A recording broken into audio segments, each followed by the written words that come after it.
Hello everyone, I'm Eileen Silverglide, Chief Revenue Officer of SBJ. And today we are here with this edition of SBJ Executive Insight. We are here in St. Louis and we are celebrating our inaugural SBJ Drive event. Our guests today at the SBJ Executive Insight are from the Comcast NBCU SportsTech Accelerator team, and they're here to talk about their fantastic program. So, Jenna, Bill, thank you for being my guest today. Thanks for having us.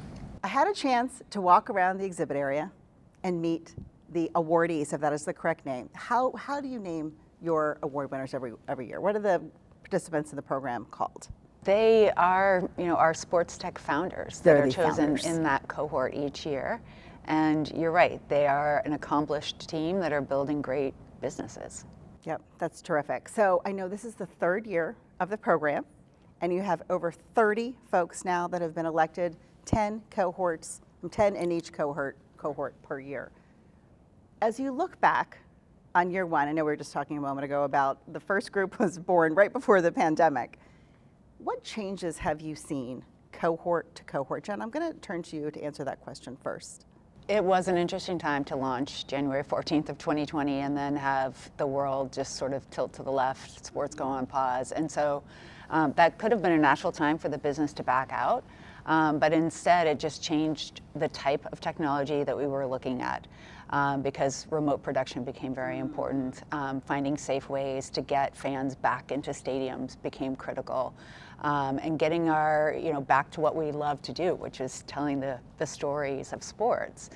And so that shaped, and we pushed out the first accelerator thinking, in 2021, of course we'll all be together as we're used to being. And that first cohort was 100% virtual because we weren't at that place yet in the pandemic. But we found a lot of efficiency in that. You can do a ton of fireside chats, learn about the Comcast business side of our business, and it's far easier to do that when you bring 5 executives onto a Zoom call versus asking them all to fly down to Atlanta, which is where the accelerator is headquartered.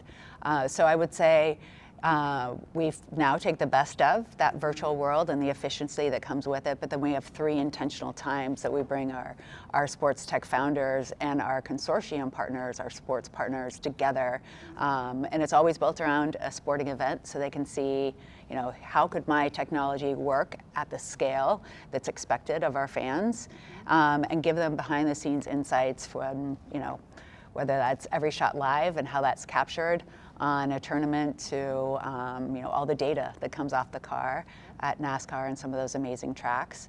And it gives us, I think, an opportunity to deepen those relationships and then continue to keep that efficient engine running throughout that 6-month program.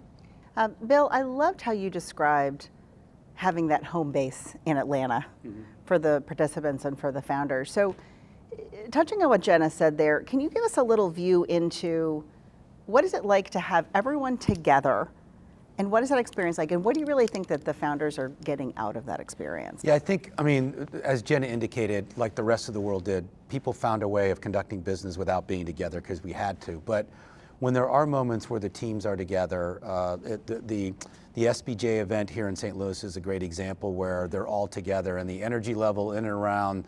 So you have all these separate companies, but are all in the same germination stage, so to speak, and you could they all pick up on something. They all help refer leads. They all help extend contact relationships and investor networks. So there's no doubt that it's the strongest argument that being better together, which every company is trying to pitch to all employee populations.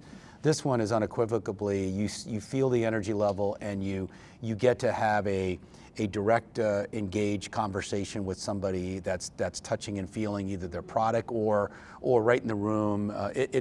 So the more times we can pull them together, which will be even more so in all future cohorts, where that'll be more like the old school way, I think is something we're really looking forward to.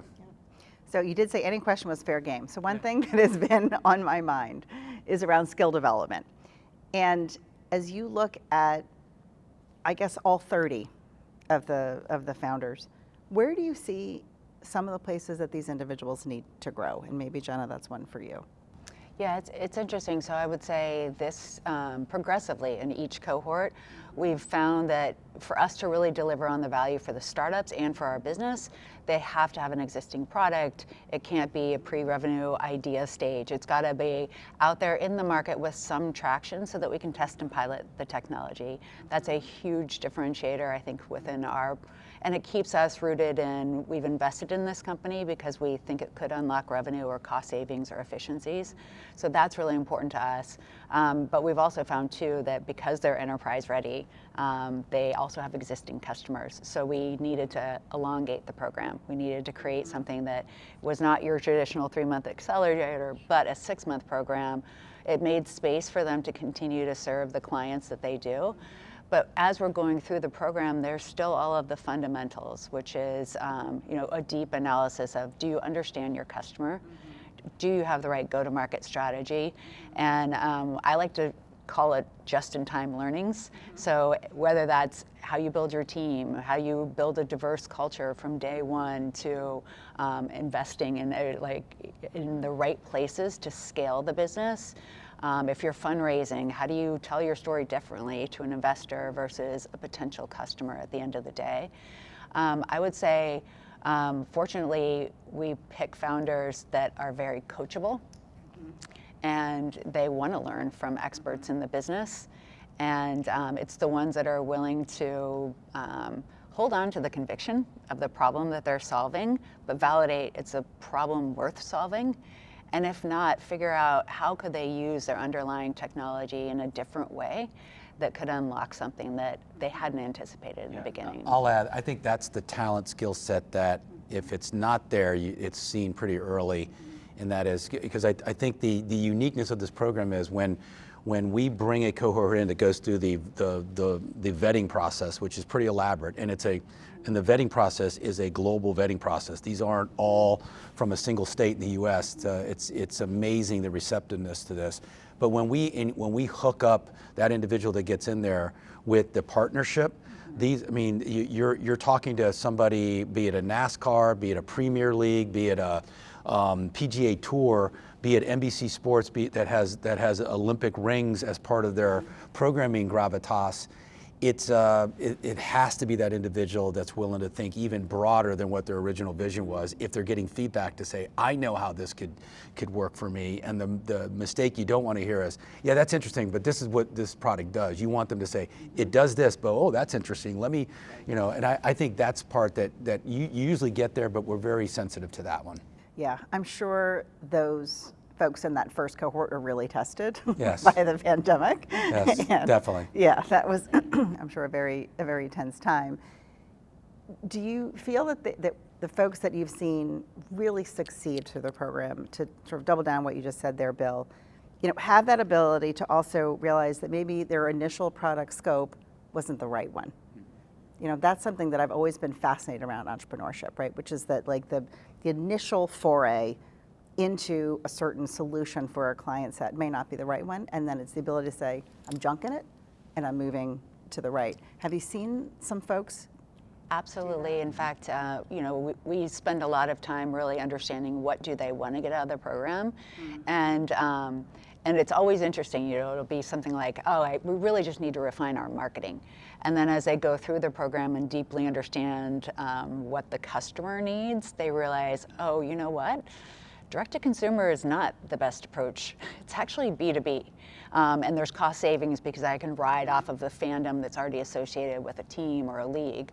And suddenly that marketing plan, that is the least of their concerns. They're restructuring an entire go-to-market strategy. So we do see that a lot. And we build the program in such a way that you're paired up with these decision makers across different teams and leagues. So you can really validate that's not just a one-time thing in that particular type of sport. So I think that helps with their scale in the long run.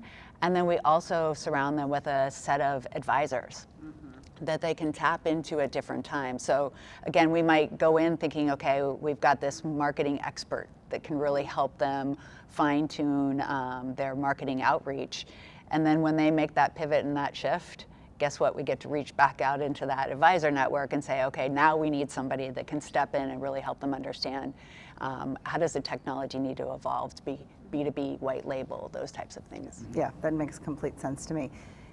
As you think about the trends right now that you're following in sports tech and what that means in terms of who you think you might elect to the next cohort, Bill, I'll turn it to you first. What do you have your eye on? Number one, it's the final realization that fans are engaging with streaming of sports at a much higher level, and the leagues themselves or the team content owners are dictating that because they're now, for the first time, bifurcating their program content rights to not be classic TV or linear TV. So when you think about that, it forces the proposition that ideation has to come in that space that differentiates streaming experience A of a game versus streaming experience B. And what is the difference? And is it more immersive stats? Is it more immersive camera angles? Is it more immersive that? So the struggle is going to be the differentiation part of that. So I think streaming is, all things streaming is the sports tech conundrum for the next few years. Because right now you'd argue there's very little development in that other than there's a lot of streamers. Very few of them are making money and may never ever get profitable, but whoever does survive, it's going to come down to differentiation. And I think that maybe the biggest uncharted thing in sports business might be as walls start to fall and regulations start to fall, might be gaming. And the game, beyond the gamification of the fans engaging in a game experience, but the actual wagering component to the 10-foot experience versus the off-site third-party mobile device where you can bet if you're in the right state. So when you think about that, the solution sets for that of solving for latency to be real time and guess the master shot right at the same time as being shot, and not have to guess a game a week in advance.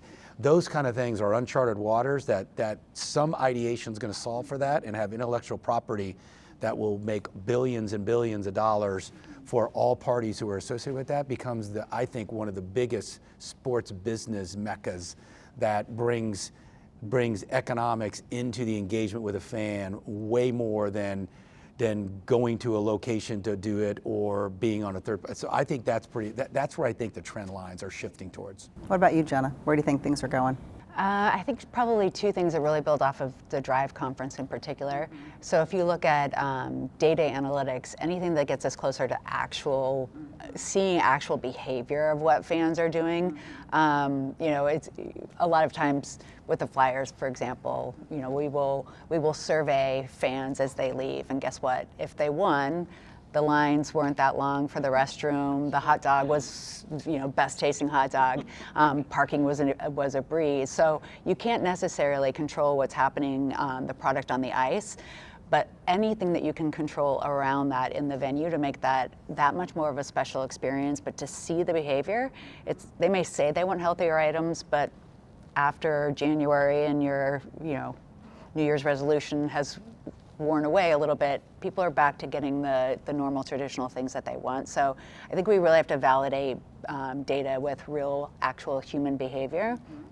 And then I love any technology that sort of takes the best of the living room experience and can bring it into the venue, and the best of the venue experience back into the living room. And I think those are areas that we can be very differentiated. We've got a great company in our current cohort that allows you to see alternative streams in the venue. And it was an interesting one that we debated a lot about, which was, if you're there, aren't you there for the grandeur that's happening and just the people around you and all of that? But there are different generations of people who want to see a different camera angle, or they want to see the replay. They want to be the producer of the experience in their hand. And so we're able to provide that. But then as a cloud solution, you're able to bring in some of those unique venue camera angles into the living room. So you have the best of the broadcast, and you get to sort of choose what you want to see. So all of that fan choice, I think, is where it's really exciting. And data accuracy. Yes. I think that's really what Definitely. I picked on and what you picked up on there and what you said, Jenna. Thank you so much, Jenna and Bill. It was a terrific conversation. And I certainly learned a ton about the program, and I know our audience will as well. Thank you so much, everyone, for listening to this edition of the SBJ Executive Insight.